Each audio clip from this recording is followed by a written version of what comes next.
Bam. You must probably wondering why I have this. Well, everyone must probably knows I got this for free. And you must probably thinking why I got it for free. It's because of Temu. Like, all the Chinese apps, yeah, you must probably see them everywhere. If you like scroll down a bit, you'll find this kind of projector or any small projector, and yeah, I got this one for free, and my curiosity piqued when I saw it. So what I am gonna do is I'm gonna take it apart and see what's in it.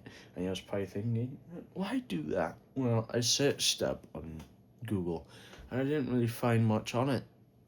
Yeah. Sucks, even though you can literally find it anywhere on Temu and not necessarily anywhere on YouTube. So basically, this projector can have different components in it depending on where you're buying it from, or like what seller you're buying it from. My one, it has like this thing right here, but sometimes it can be vertically or horizontally, like this. That is like a key difference of like which projector you have, but like sometimes they can be the same, but they might have different specs to it. It's weird. Like, this ain't just like one product made by one company. This is like one product made by multiple companies with different variations of it. And yeah, so the internals of it may look different from your one, but it will look the same mostly. And since it does say H300, it's that just basically means the type of projector. Yeah. Or like a class. Like a class of projector. So as I said, there is different specs. And with this projector, like compared to other mainstream projectors like a normal one, it might have a different way of outputting an image compared to this one. And if you search on Google, it might come up with a different diagram of how a projector works. And the most common one I see is 3 different colors, red, green, and blue, being split into different beams of light into different LCDs. So that is like the most common diagram for projectors. And for this projector, it doesn't use that. It uses one LCD with either a 720p resolution or a 480p. It just depends on where you're buying it from. Sometimes it says 4K Ultra HD when it does not have that. It just supports it, but if you were to play 4K on this, it'll downscale it to 720p. It is never 1080p. It will always be 720p.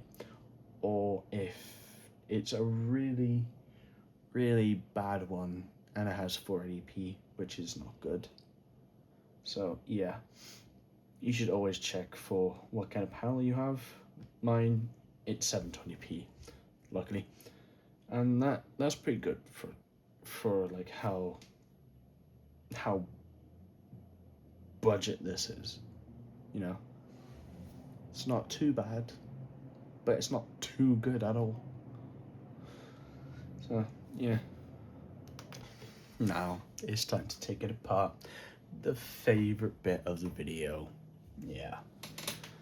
So first, there is a screw on the back of here. You gotta take that out with a Phillips head. Hold on.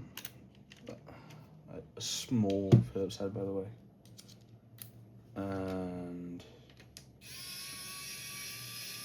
just unscrew it. front by here, if we pop off this again, there will normally be 2 by here, but I accidentally broke it, so there isn't 2. But once you've done that, you can get a spudger. Oh.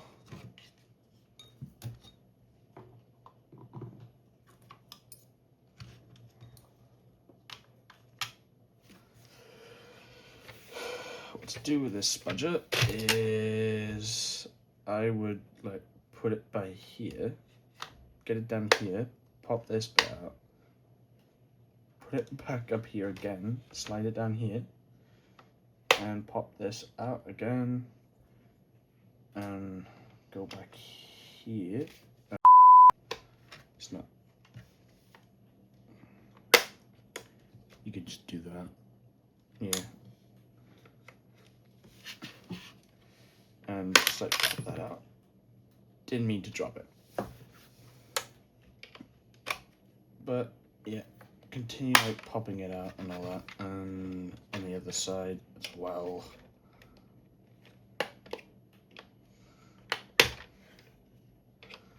You could also use a plastic pick for this as well.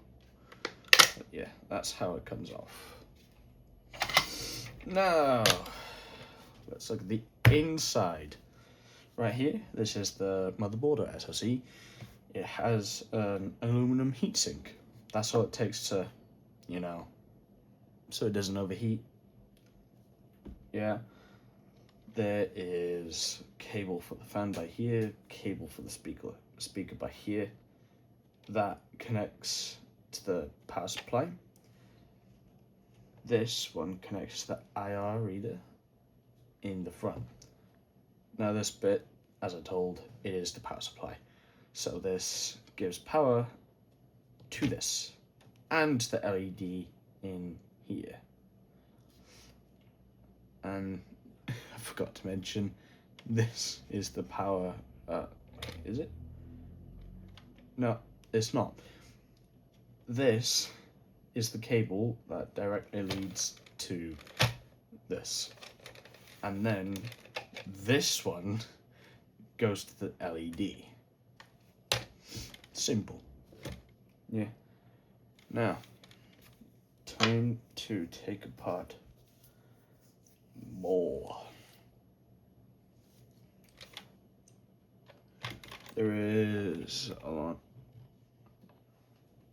There's 2 screws in the bottom back by here, and 1 screw in the front by here. And that's all it takes to get out the motherboard.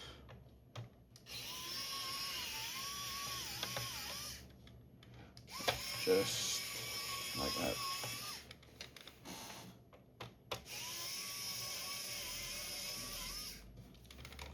And you should always unplug the stuff out first. Oh, I forgot. There's a ribbon cable here for the LCD in the projector. I forgot to mention that. Yeah. So once you've done that, take the motherboard out,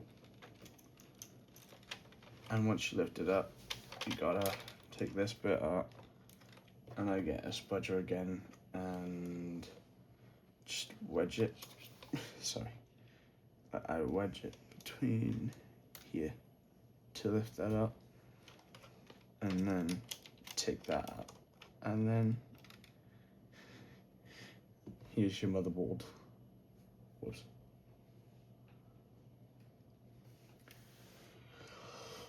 And that is it for the motherboard and the screws, of course.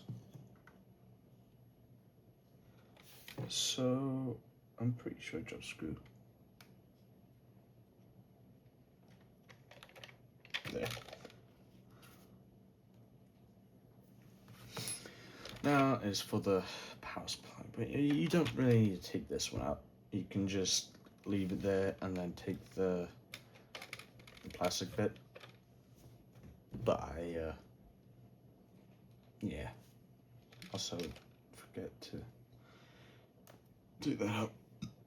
But just to show you where the screws are, the one screw is by here, one, and the second is down here. So yeah, take those out.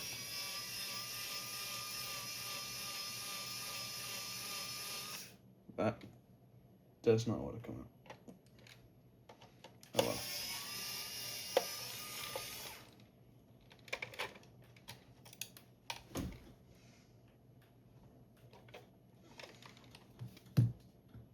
Yeah, so should it come out? That screw hasn't been.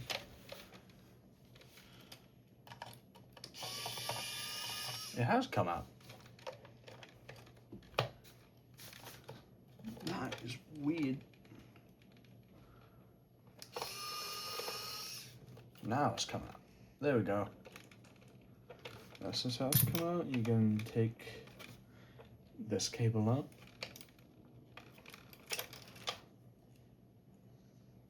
And if it will allow me to take the screw out, put that down. And now you have no power supply or motherboard, obviously. I mean, you can see that right here. Yeah. Now, for taking the plastic out, I'd take this off before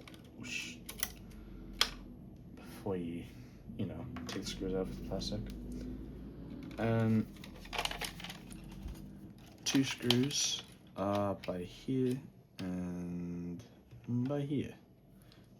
And another 2 is at the front, if I can. So 1 by here, and there should normally be 1 by here also. Huh. Well.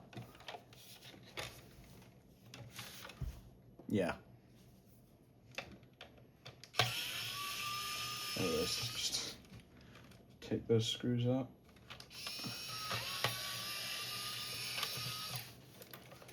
And then you will be able to take this plastic box off. Like so. But before you actually do that, the cable is managed right here, which I forgot. And then now you can take it off its constantly.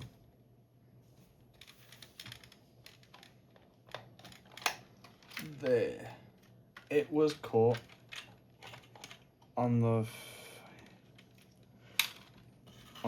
spinny thing right here. So yeah, plastic bit just comes off with. Wait, I accidentally left a screw on there. I thought I lost it, but no, it's stuck in there. If the camera will focus, yeah, stuck in there. Yeah. Now you can just put that aside, and now you can see the internals. Yeah, now that you actually look at it, it looks very simple. Well, to me, actually, yeah, to me, it looks simple to me. It might look simple to you, but it depends. So, yeah. Basically, what's inside here is there's 2 Fresnel lenses, 1 in front of the LCD and 1 behind the LCD. And this bit is the LCD.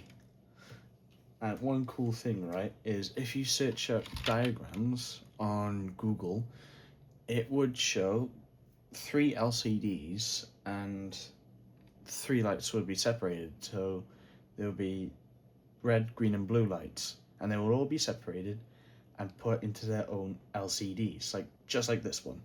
So there will be 3 LCDs, 3 separate lights going into one, and then that would output the final picture.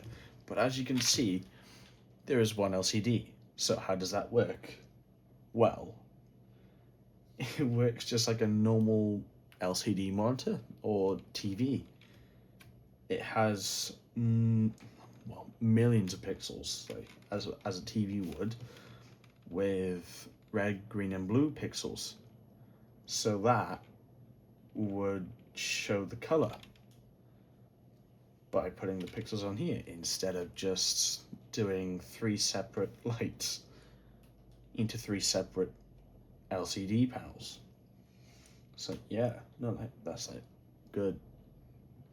But I'm confused why this type of LCD isn't on Google when you search it up. It most probably is. It's just harder to find when you type up LCD for projector. So yeah. And here is a Fresnel lens.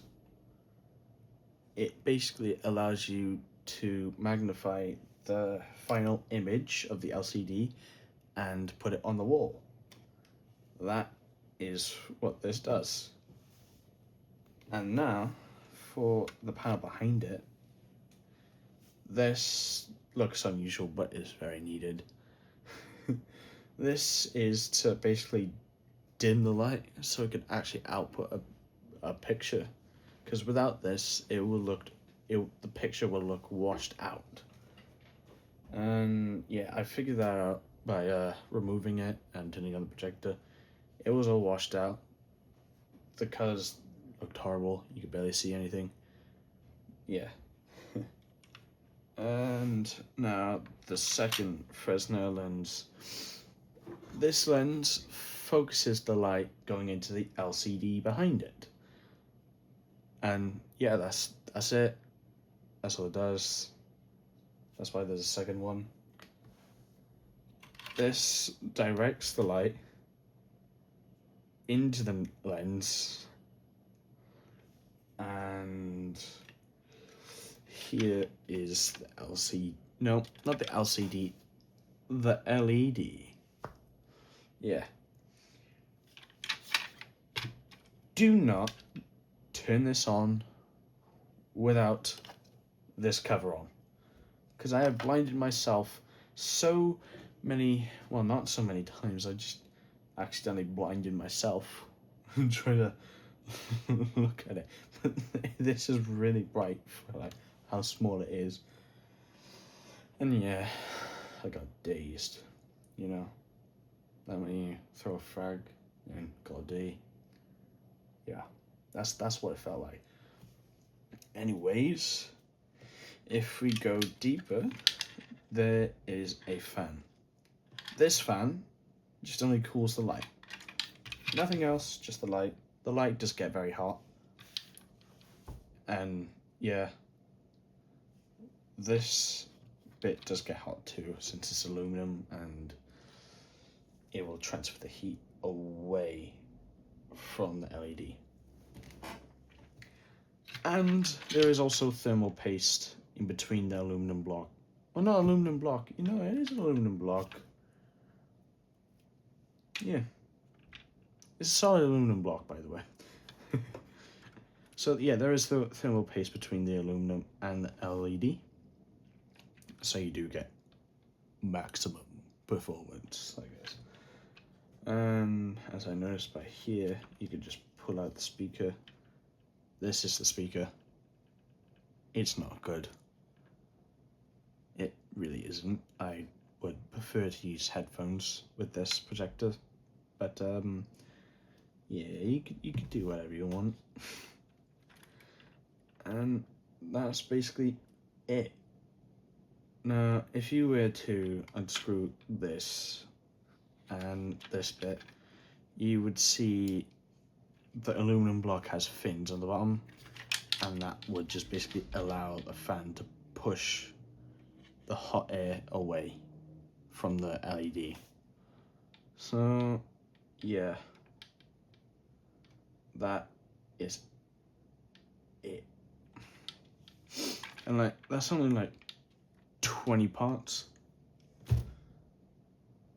Actually, that looks like a lot less. So 1, 2, 3, 4, 5, 6, 7, 8. 9. Okay, that's like 9 components. But if we add the plastic...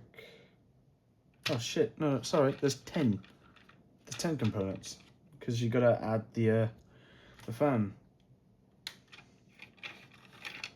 This must probably 20 as in like plastic parts like these and the spin thing. Yeah. It's as simple as that. Yeah. It's cool. I don't know why I find it cool, but yeah, it's just really cool to me. Just figuring out all this without going on Google or anything. I figured this out without going on Google. But yeah. If you want a closer look at the focus lens, that's how the lens works. It's just like a screw, basically. So when you move this, it's actually unscrewing it. But obviously with, if it will focus, there we go. With this bit, it will obviously block it from actually screwing out. And that is it. That is like how this works, or how this version of the HY300 works. And I'm quite surprised with not how much parts there is. I really am. Yeah. Now, it's time to put everything back together, which is gonna be fun, since actually it's not gonna be fun. I'll tell you why, and that's because of the lenses. So if you look through the lenses, or you can't, well, I would have shown you if it could, but if you look through the lenses, one side is different to the other. So if you look through one side and get your thumb up real close, it's like a magnifying glass. And that's how these work, because they're convex and they magnify the image. But if you get the lens in the wrong way, it will actually make your image all weird. And I guess that's why I am making this video, so you won't mess up. Wait. You won't your image. Yeah. So just be sure about that. Yeah, just like look through it and see if it distorts, you know, on one side and the other.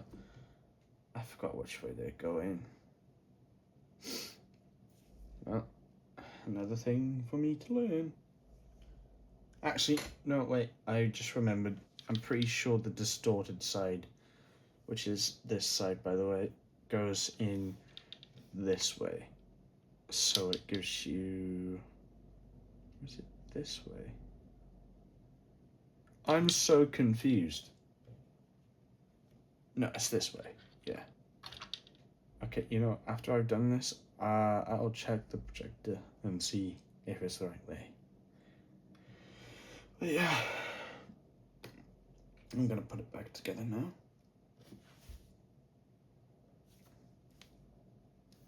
Out of frame. Yay. Time to put it back together. That's it. that is it. Which is surprising. Oh, I also forgot to mention you can take the stand off. It's just 4 screws on each side. And it is annoying when taking off because, like, if you don't have a magnetic screwdriver, the screws will just fall to the side, which kept on happening with me.